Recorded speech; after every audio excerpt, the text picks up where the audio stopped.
श्रद्धयाग्निः समिध्यते श्रद्धया हूयते हविः श्रद्धां भगस्य मूर्धनि वचसा वेदयामसि।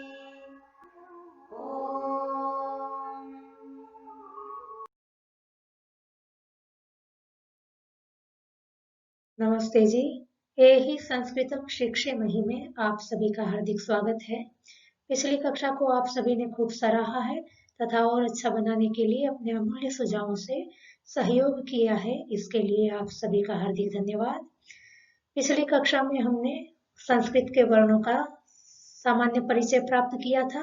कुछ वर्ण अभी भी शेष हैं जिसका परिचय इस कक्षा में हम करेंगे। तो अब हम अपनी अगली कक्षा की ओर आगे बढ़ते हैं। सबसे पहले हम अनुस्वार का परिचय करेंगे। अनुस्वार वर्ण के ऊपर एक छोटी सी बिंदी के रूप में लिखा जाता है।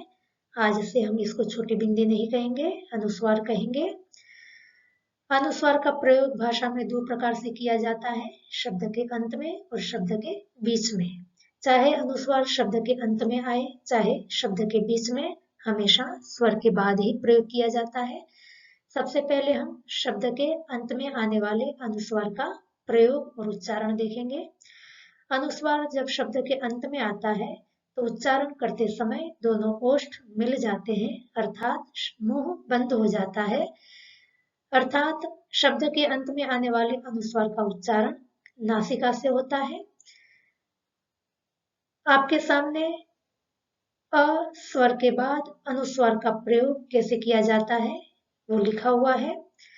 एक बात ध्यान देने योग्य है, संस्कृत के अंदर अनुस्वार भी एक स्वतंत्र वर्ण के रूप में गिना जाता है। अतः वर्ण की गिनती करते समय व्यंजन और स्वर के समान अनुस्वार भी एक स्वतंत्र वर्ण के रूप में लिखा जाता है। अतः कम इस शब्द के अंतर्गत 3 वर्ण हो जाएंगे, क, अ और अनुस्वार। उच्चारण करेंगे कम। आपने देखा अनुस्वार का उच्चारण करते ही दोनों ओष्ठ बंद हो गए, अर्थात मुंह बंद हो गया। केवल नासिका से ही उच्चारण किया गया है। कम आप भी करके देखें। शब्दों में देखेंगे श्यामम, रामम, धनम। आगे देखेंगे आ के बाद अनुस्वार काम, क आ अनुस्वार काम। रमाम, गीताम, कथाम। ई के बाद अनुस्वार का प्रयोग क, ई अनुस्वार किम। हरिम, गिरिम, मतिम। दीर्घ ई के बाद अनुस्वार क, ई अनुस्वार किम।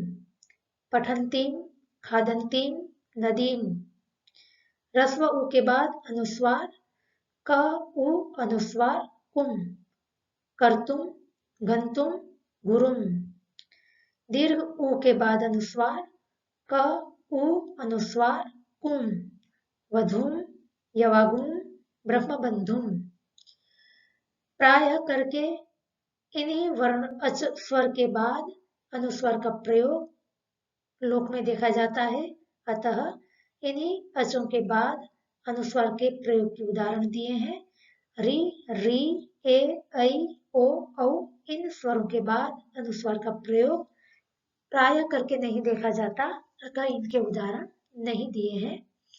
आगे शब्द के बीच में आने वाले अनुस्वार के प्रयोग और उच्चारण देखेंगे। अनुस्वार जब शब्द के बीच में आता है तब उसका उच्चारण करते समय दोनों ओष्ठ खुले रहेंगे। ध्यान रहे, शब्द के अंत में जब अनुस्वार आता है तब दोनों ओष्ठ मिल जाते हैं, पर शब्द के बीच में जब अनुस्वार आएगा तब दोनों ओष्ठ खुले रहेंगे। अर्थात शब्द के बीच में आने वाले अनुस्वार का उच्चारण मुख से भी और नासिका दोनों से किया जाता है। जैसे उदाहरण देखेंगे, संस्कृतम, संस्कृतम। अब इस शब्द में अनुस्वार शब्द के बीच में है तो उच्चारण करते समय दोनों ओष्ठ खुले रहने चाहिए। आप भी उच्चारण करके देखें, संस्कृतम। यदि इसका उच्चारण दोनों ओष्ठ मिला करके करेंगे तो अशुद्ध हो जाएगा, जैसे कि संस्कृतम। संस्कृतम ऐसे नहीं बोलना है, दोनों ओष्ठ खुले रहेंगे और उच्चारण करें संस्कृतम। आगे देखें, संशयः, संशयः, दंशकः, दंशकः, अंशुकः, अंशुकः, मीमांसा, मीमांसा। तो आपने देखा शब्द के बीच में जब अनुस्वार आता है तो अनुस्वार का उच्चारण करते समय दोनों ओष्ठ खुले रहेंगे और शब्द के अंत में जब अनुस्वार आता है तब अनुस्वार का उच्चारण करते समय दोनों ओष्ठ बंद हो जाते हैं। तो हम इस बात का ध्यान रखेंगे। संस्कृत का अपना अनूठा वर्ण है विसर्ग। विसर्ग को विसर्जनीय भी कहते हैं। विसर्ग ऊपर और नीचे दो छोटी बिंदी बना करके लिखा जाता है, जैसे आपको स्क्रीन पर दिख रहा होगा। क के बाद विसर्ग लिखा है, एक बिंदी ऊपर एक बिंदी नीचे की हुई है। विसर्ग भी हमेशा स्वर के बाद अर्थात अच के बाद आता है। जैसे अनुस्वार भी अच अर्थात स्वर के बाद आता था, ऐसे विसर्ग भी हमेशा अच अर्थात स्वर के बाद आता है। विसर्ग का उच्चारण करते समय हल्की सी हकार की ध्वनि सुनाई पड़ती है।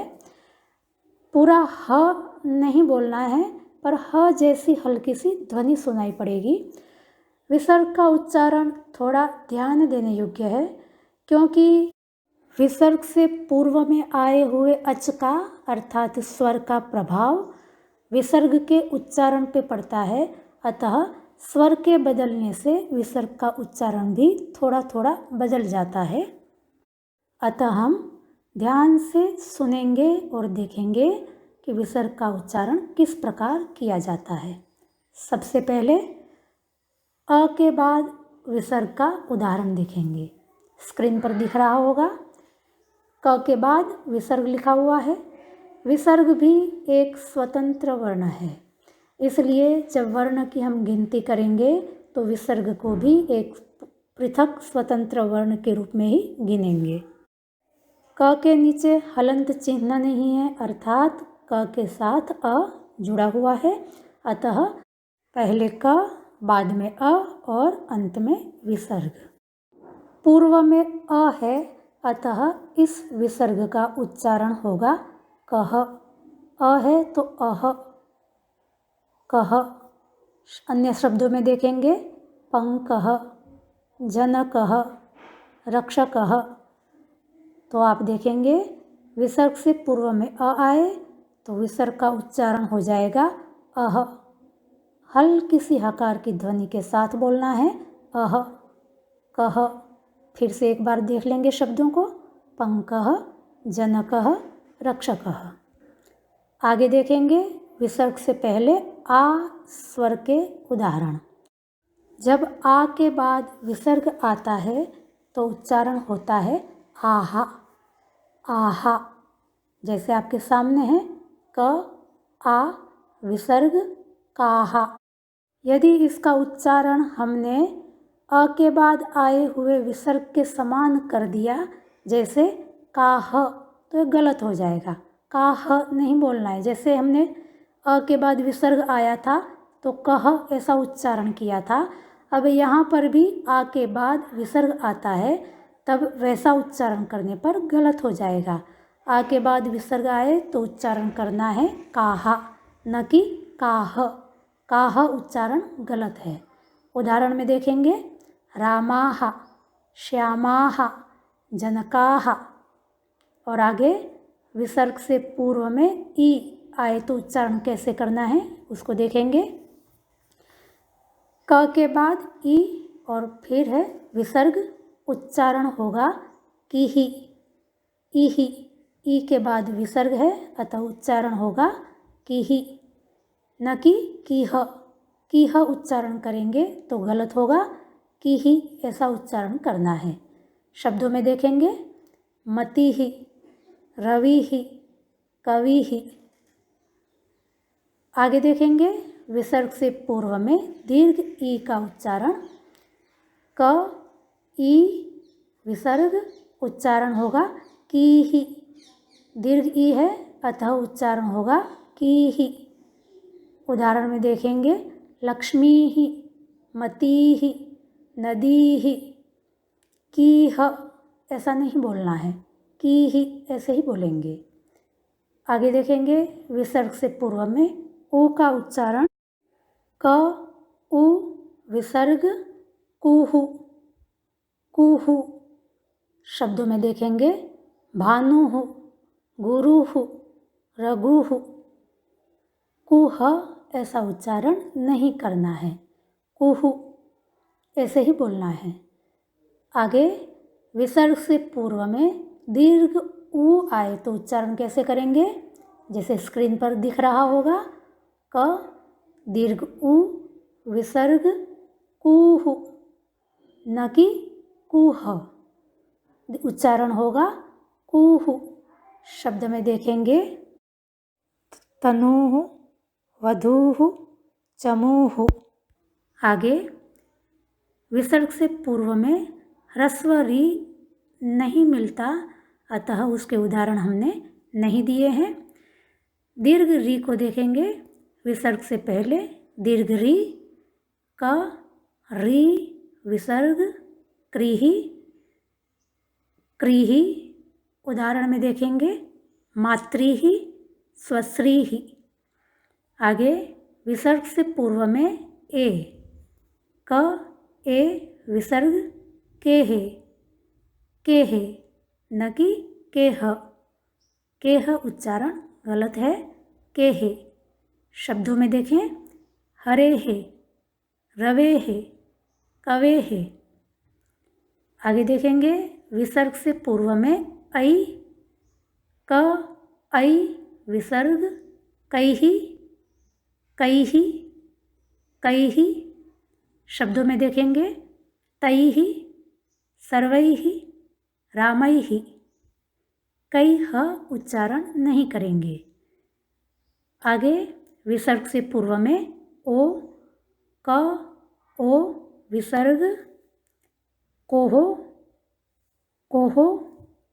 शब्दों में देखें मात्रोः, पित्रोः, करिणोः। कोह उच्चारण नहीं करेंगे, कोहो। और आगे देखें विसर्ग से पूर्व में औ क औ विसर्ग कौहु, कौहु न कि कौह, कौहु ऐसे ही बोलेंगे। शब्द में देखेंगे नौहु, गौहु। एक बार क्रमशः सभी स्वरों के साथ विसर्ग का उच्चारण एक साथ देखते हैं। कह, काहा, किहि, कीहि, कुहु, कूहु, क्रीहि, केहे, कैहि, कोहो, कौहु। आपने देखा विसर्ग से पहले स्वर जो आता है उसका प्रभाव विसर्ग के उच्चारण पर पड़ता है। पूर्ववर्ती स्वर के अनुसार विसर्ग के उच्चारण में थोड़ा अंतर आ जाता है, तो आप इस विसर्ग का उच्चारण ध्यान से सुने, पुनः पुनः सुने और उच्चारण को शुद्ध करने की कोशिश करें।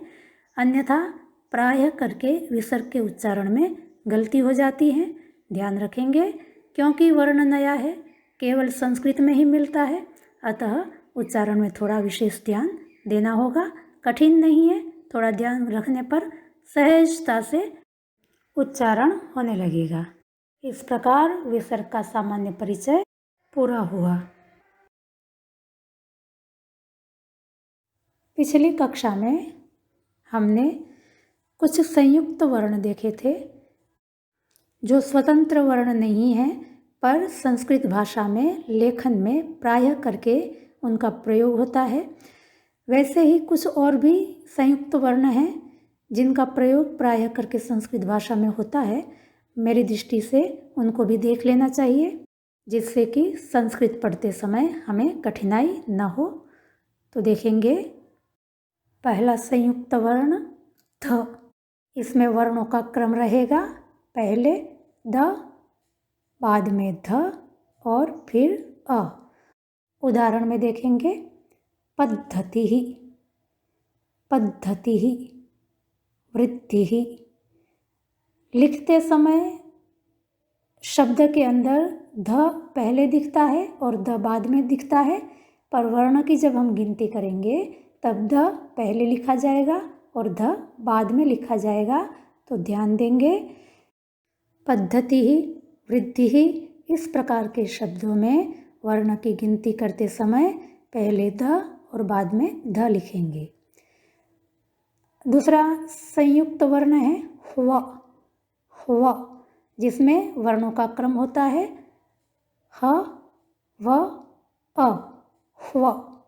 उदाहरण में देखेंगे आह्वानम, आह्वय। आगे है ल, ह, ल, अ, ह्ल। उदाहरण आह्लादः, प्रह्लादः।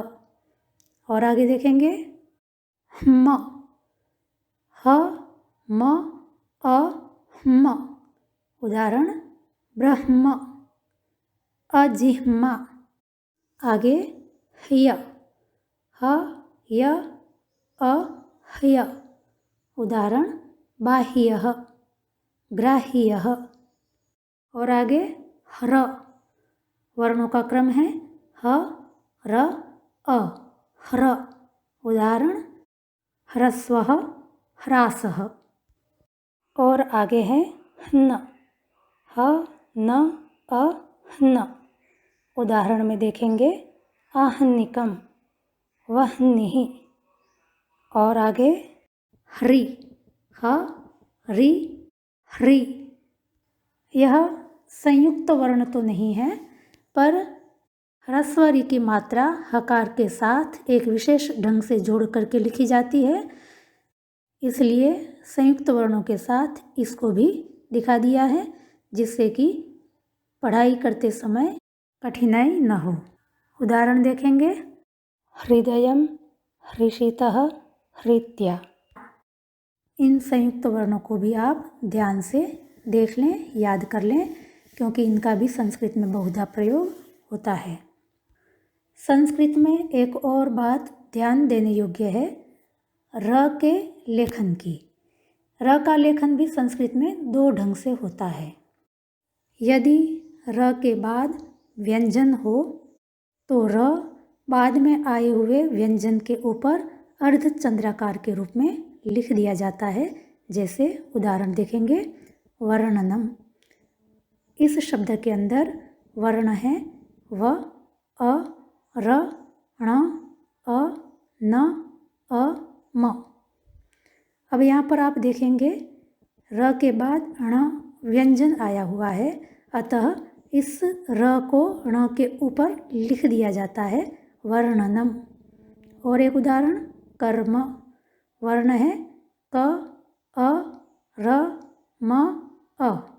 यहाँ पर भी आप देखेंगे र के बाद म यह आया हुआ है और यह भी व्यंजन है, अतः र को म के ऊपर अर्धचंद्राकार के रूप में लिख दिया गया है। और एक उदाहरण दर्शनम। इसमें वर्ण है द, अ, र, श, अ, न, अ, म।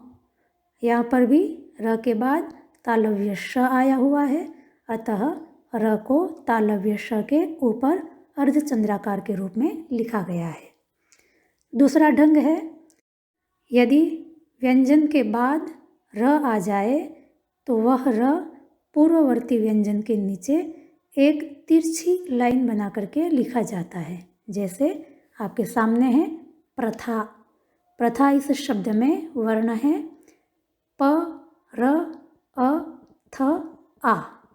अब यहाँ पर आप देखेंगे पहले प व्यंजन है और उसके बाद र आया हुआ है, अतः उस र को पूर्ववर्ती व्यंजन के नीचे तिरछी लाइन बना करके लिखा गया है। दूसरा उदाहरण देखेंगे वज्रम।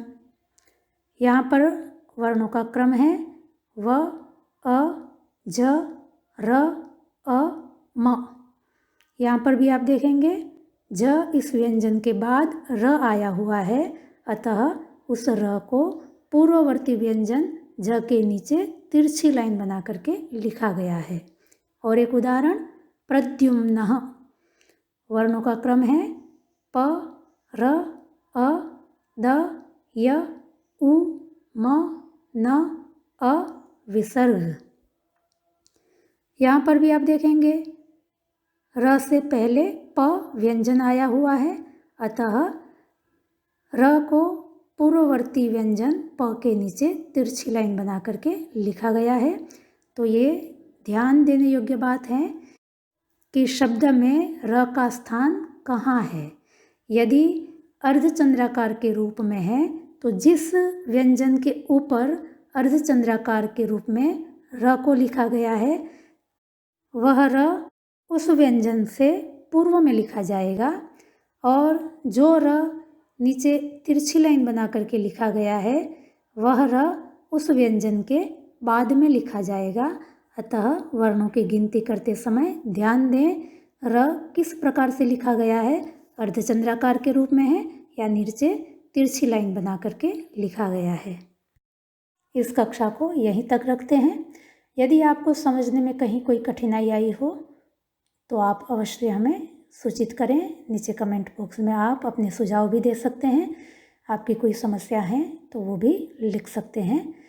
अगली कक्षा में हम फिर मिलेंगे। धन्यवाद।